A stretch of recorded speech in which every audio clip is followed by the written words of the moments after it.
Good afternoon, everybody. It is Thursday. Happy Friday Eve. Something that caught my attention earlier this morning was a broadcast on radio news about various parts of Texas wanting to have chaplains or clergymen or whatever in place of school guidance counselors, which I think is a very, very, very bad thing and should not be put into place. You know, it's bad enough that these guys are bad around children in their own school churches, but to be putting them in public schools is just plain wrong. Now, don't get me wrong. There's a lot of people that don't agree with it. Okay, there's a lot of people that think that it's dumb. In fact, the majority of Texas and the U.S. Even certain school administrators and heads of education departments in the state say that it's a bad idea, despite the fact that they themselves are children of clergymen.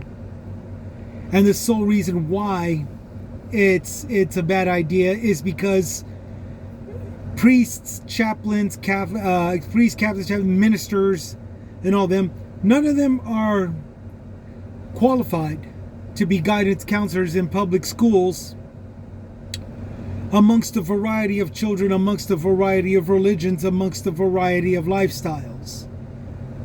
You know, they're just priests or Catholic. They just hold a man of God title in their church.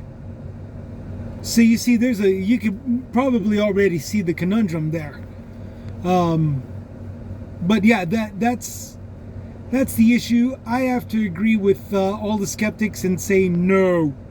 That should not be permitted in our public schools.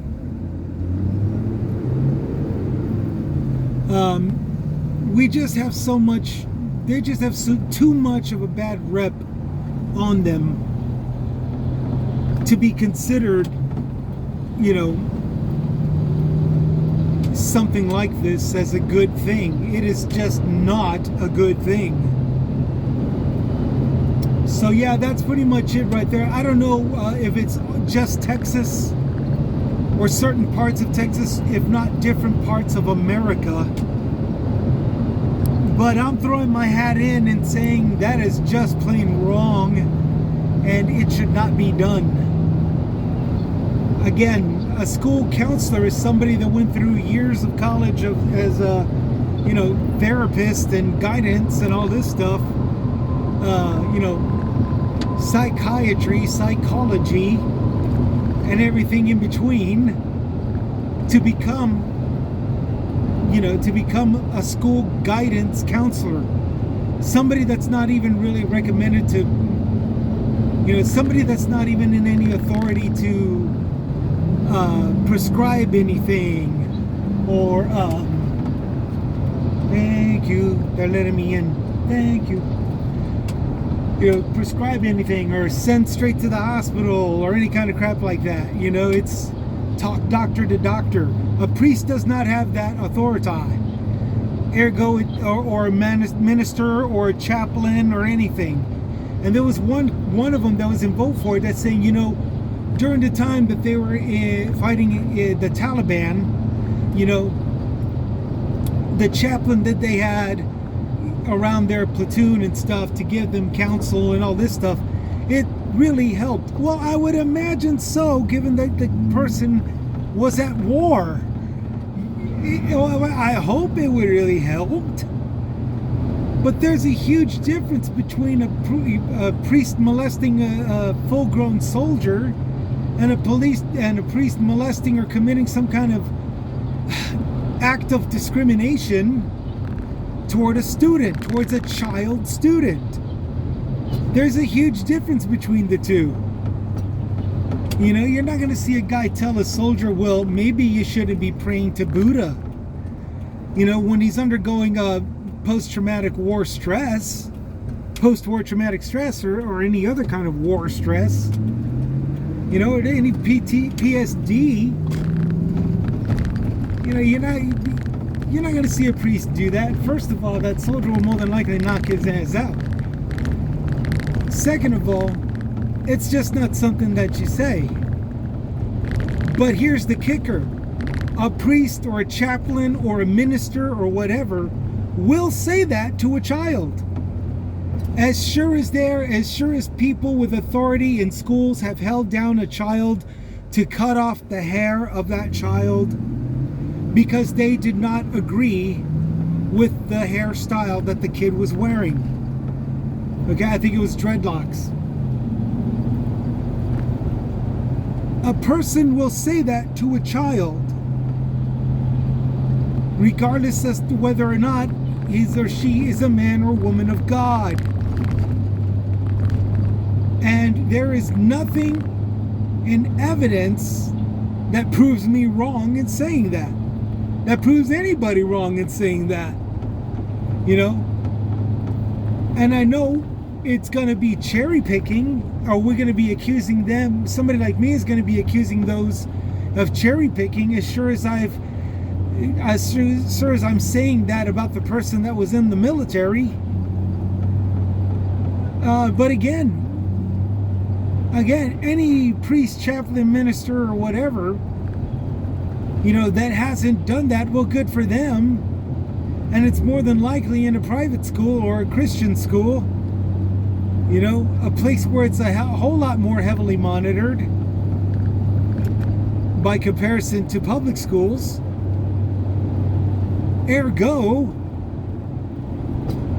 it is just simply not a good idea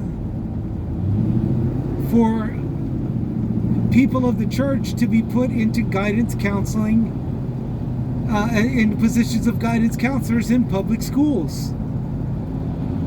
Because you know he's going to be badgering the gay kid. You know he's going to be badgering the black kid. You know he's going to be badgering the Latino, whether the Latino was an immigrant or not. You know that the immigrant's going to try to get freaky with the little Asian girl. You know he's going to do it with the little Asian boy. You know it's going to happen. As sure as history is stating, it's happening in this day and age. Criminal history says that kind of crap is still going on. So yeah, that's my 2 cents. Religious people do not belong in the state of authority, especially public schools. You know, elementary, middle school, high school, it doesn't matter. It doesn't matter. The kids got enough hard time knowing the fact that they're going to get educated just to go to college, just to wind up in debt and with no future. Okay? They got it bad enough. You don't need to add a chaplain, pedo, molester minister, a molesting minister. You don't need that kind of crap, you know? The kids don't need that kind of crap. They've got enough problems. Leave them alone, especially you religious people. Whoever thought of this idea seriously needs to be shot, to be totally honest. I know it sounds bad, but it's true. It's true. They need to be arrested. They need to be taken to a shelter like the animals. And they need to be taken to the back room where they can be put out of their gosh darn misery. And most especially as far away from our children as possible. That's my 2 cents. Y'all take care. Y'all take it easy. This is Chris with Chris's Comments, signing out.